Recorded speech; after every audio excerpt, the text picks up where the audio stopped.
Bismillahirrahmanirrahim.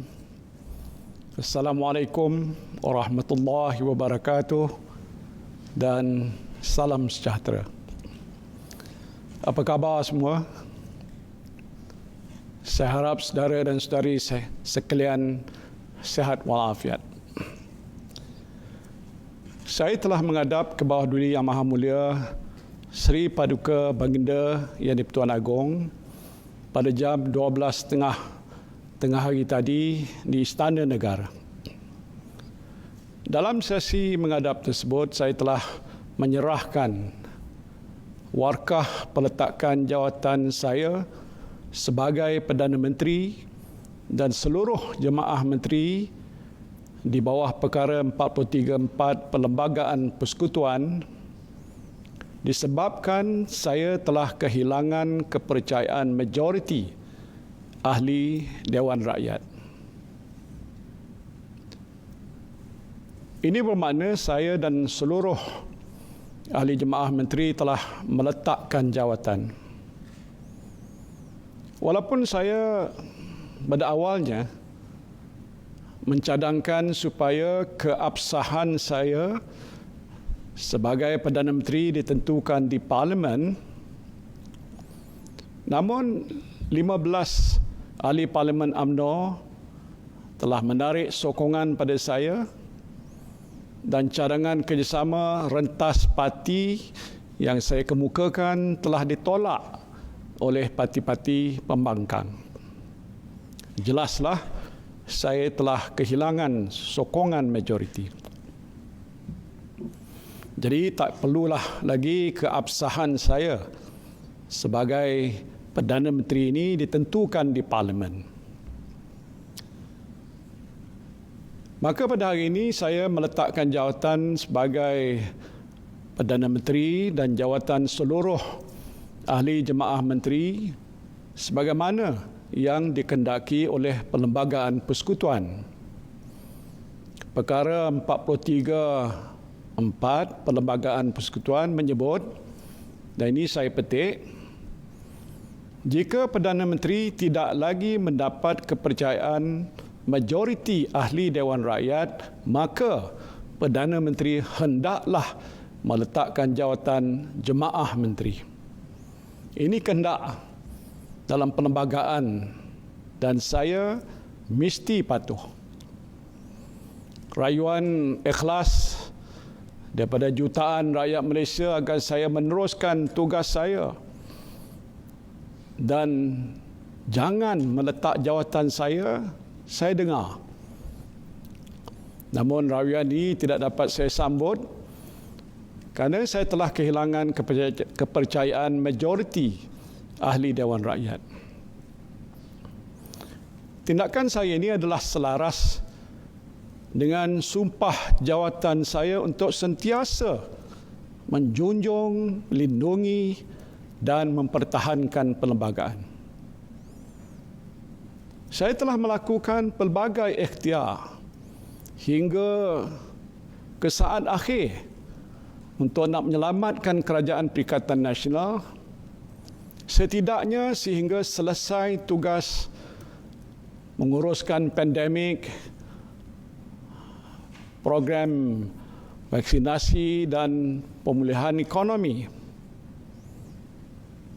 Tetapi saudara-saudari sekalian, ikhtiar ini tidak berhasil disebabkan ada pihak yang rakus untuk merebut kuasa daripada mengutamakan nyawa dan kehidupan saudara-saudari sekalian. Bagi saya, apa yang berlaku ini adalah ketentuan Allah Subhanahu wa Ta'ala yang merupakan satu episod dalam sejarah perjuangan politik saya. 6 tahun yang lalu, saya dipecat daripada jawatan timbalan Perdana Menteri semata-mata kerana saya mempertahankan prinsip untuk tidak berkompromi dalam kes penyelewengan 1MDB. Saya berjuang dan saya juga berkorban. Akhirnya Allah Subhanahu wa Ta'ala mengangkat martabat perjuangan saya sehingga saya diberikan amanah untuk memimpin negara ini sebagai Perdana Menteri. Alhamdulillah. Namun telah ditakdirkan, saudara-saudari, pada hari ini adalah hari terakhir saya sebagai Perdana Menteri dan saya redha dengan ketentuan ilahi ini. Sesungguhnya jawatan yang telah saya pikul ini bukanlah suatu kemegahan. Ini datang dengan suatu bebanan tanggungjawab yang amat berat. Saya memimpin negara, saudara-saudari tahu pun, dalam keadaan krisis kesihatan dan ekonomi yang tak pernah berlaku dalam sejarah negara kita dan dunia sebelum ini. Dan pada masa yang sama saya terus digugat dari segi politik. Saya boleh mengambil jalan mudah dengan saya mengorbankan prinsip saya untuk kekal sebagai Perdana Menteri. Tetapi saudara-saudari sekalian, itu bukan pilihan saya. Saya tidak akan sekali-kali bersekongkol dengan kumpulan kleptokrat. Saya sekali-kali tidak akan mengganggu kebebasan badan kehakiman, apalagi membelakangi perlembagaan persekutuan semata-mata untuk terus kekal berkuasa. Saudara yang saya kasihi sekalian, saya ingin mengambil kesempatan ini untuk memohon keampunan daripada saudara dan saudari atas segala kehilafan dan kelemahan saya sepanjang saya menjadi Perdana Menteri. Saya dan rakan-rakan jemaah menteri yang telah cuba melakukan yang terbaik untuk menyelamatkan nyawa dan melindungi kehidupan saudara dan saudari sekalian dalam tempoh krisis yang masih kita hadapi pada masa ini. Namun sebagai manusia seperti biasa pastinya ada salah dan ada juga silap di sana sini. Jadi saya memohon ribuan ampun dan maaf. Saya berharap kerajaan baru nanti akan dapat dibentuk dengan segera supaya pentadbiran negara kita ini tidak terganggu dan dapat berjalan seperti biasa. Tempoh 2 bulan ke hadapan itu adalah amat penting kerana dijangka mencapai imuniti kelompok pada bulan Oktober, insya-Allah. Ini telah pun saya sebutkan dalam beberapa hari yang lepas. Segala perancangan yang telah pun digariskan dalam pelan pemulihan negara tidak boleh terbantut. Sektor-sektor ekonomi perlu dibuka semula untuk kita pastikan ekonomi negara kita dapat pulih dengan segera dan rakyat dapat menjana pendapatan untuk menyara diri dan keluarga. Justru momentum pelaksanaan program vaksinasi tidak boleh terganggu. Rekod kita mencatatkan jumlah vaksinasi harian antara yang tertinggi di dunia dan ini mesti dikekalkan.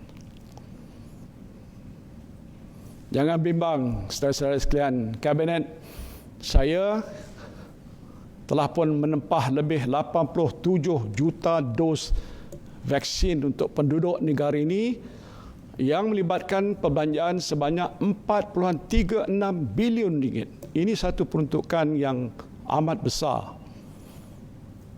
Dan jumlah ini adalah lebih daripada mencukupi untuk saudara dan saudari sekalian warga rakyat Malaysia. To all my fellow Malaysians, you don't have to worry. My cabinet has ordered more than enough vaccine for all of you.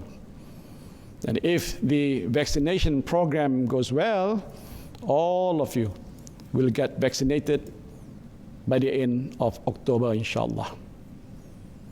And I hope the new government which takes over the administration of this country will take a good care of all of you, because it is the only things that I care about. And I care for you all the time, always. Saya sentiasa prihatin dengan nasib saudara dan saudari sekalian, kerana saya anggap saudara dan saudari sebagai anak-anak saya sendiri. Tak tahulah ada yang panggil saya Abah. Terima kasihlah.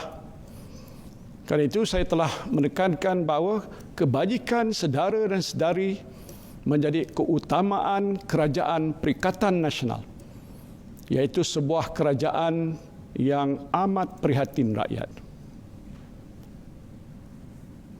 Saya optimis bahawa negara kita akan dapat keluar daripada krisis pandemik ini dalam masa yang terdekat. Saya teruja kerana saya melihat perkembangan positif beberapa hospital di Lembah Kelang, di mana jumlah kemasukan pesakit COVID-19 kategori 4 dan 5 semakin berkurangan. Mudah-mudahan pula dengan program vaksinasi yang semakin meningkat, lebih banyak lagi nyawa akan dapat diselamatkan dan saudara-saudari dapat kembali menjalani kehidupan saudara-saudari seperti biasa. Saudara dan saudari yang saya kasihi sekalian, saya mengambil kesempatan ini untuk mengucapkan jutaan terima kasih pada para frontliners kita. Selalu saya ucapkan terima kasih. Ini saya nak ucapkan terima kasih sekali lagi pada frontliners kita yang saya tahu terus-menerus bertungkus lumus siang malam. Untuk apa? Untuk memerangi pandemik COVID-19. Tidak lupa juga ucapan terima kasih saya buat pada semua penjawat awam yang saya tahu telah memberikan kerjasama sepenuhnya kepada saya dalam melaksanakan dasar-dasar yang diputuskan oleh Kerajaan Perikatan Nasional. Saya berharap segala dasar yang baik untuk rakyat dapat diteruskan pada masa akan datang. Saya juga ingin mengucapkan terima kasih pada pihak industri, para pekerja, pertubuhan bukan kerajaan, pimpinan masyarakat dan semua pihak yang telah pun membantu Kerajaan Perikatan Nasional menyampaikan khidmat yang terbaik kepada anda semua, saudara-saudari sekalian. Saya juga merakamkan ucapan terima kasih yang tidak terhingga kepada rakan-rakan jemaah menteri saya yang telah pun berkorban masa, berkorban tenaga bersama saya selama ini. Terima kasih juga saya ucapkan pada pengurusan tertinggi Kerajaan Persekutuan, termasuk Ketua Setiausaha Negara, Peguam Negara, Ketua Pengarah Kesihatan Malaysia, Ketua Polis Negara, Panglima Angkatan Tentera, Ketua Pengarah Majlis Keselamatan Negara dan lain-lain pegawai yang tidak dapat saya sebutkan satu persatu. Anda semua telah banyak membantu saya untuk menjalankan tugas dan amanah menguruskan negara di waktu pandemik ini. Terima kasih saya ucapkan. Dan ucapan terima kasih paling istimewa tentunya buat isteri saya yang tercinta dan keluarga saya yang menjadi sumber inspirasi saya sejak daripada dahulu hinggalah ke hari ini. Terima kasih juga pada kepimpinan bersatu, pimpinan tertinggi Perikatan Nasional dan dari parti-parti PAS, STAR, SAPP, Gerakan, pimpinan Gabungan Parti-Parti Sarawak, pimpinan MCA, MIC dan sebahagian ahli Parlimen UMNO yang terus memberikan sokongan kepada saya hinggalah ke saat ini. Kepada seluruh rakyat Malaysia saya ucapkan terima kasih di atas sokongan saudara-saudari sekalian. Saya akan terus berbakti kepada anda serta sentiasa mendoakan kesihatan dan kesejahteraan anda semua. Kekal bertenang ya. Mudah-mudahan ke bawah Duli Yang Maha Mulia Sri Paduka Baginda Yang di-Pertuan Agong diberikan rahmat kebijaksanaan untuk memilih Perdana Menteri yang baru menurut kehendak Perlembagaan Persekutuan. Marilah kita bersama-sama mendoakan agar Allah Subhanahu Wa Taala sentiasa memelihara keselamatan dan keamanan negara kita dan juga mengekalkan perpaduan seluruh rakyat Malaysia. Bismillahirrahmanirrahim. Alhamdulillahirabbil alamin. Wassalatu wassalamu ala asyrafil anbiya'i wal mursalin wa ala alihi wa sahbihi ajmain. Ya Allah, ya Rahman, ya Rahim, Engkau kurniakanlah kerahmatan pada kami. Engkau lindungilah keselamatan dan keamanan negara kami. Engkau peliharalah kesihatan dan kesejahteraan hidup kami. Engkau lenyapkanlah penyakit coronavirus dari muka bumimu ini, ya Allah. Ya Allah, ya Rahman, ya Rahim, Engkaulah yang mempunyai segala kepujian. Engkaulah yang berhak menerima segala kesyukuran. Engkaulah yang memiliki segala pemerintahan. Di tangan Engkaulah segala kebajikan, kepada Engkaulah kembali segala urusan. Rabbana atina fid dunya hasanah wa fil akhirati hasanah wa qina azabannar. Amin ya rabbal alamin. Wabillahi taufiq wal hidayah. Wassalamualaikum warahmatullahi wabarakatuh.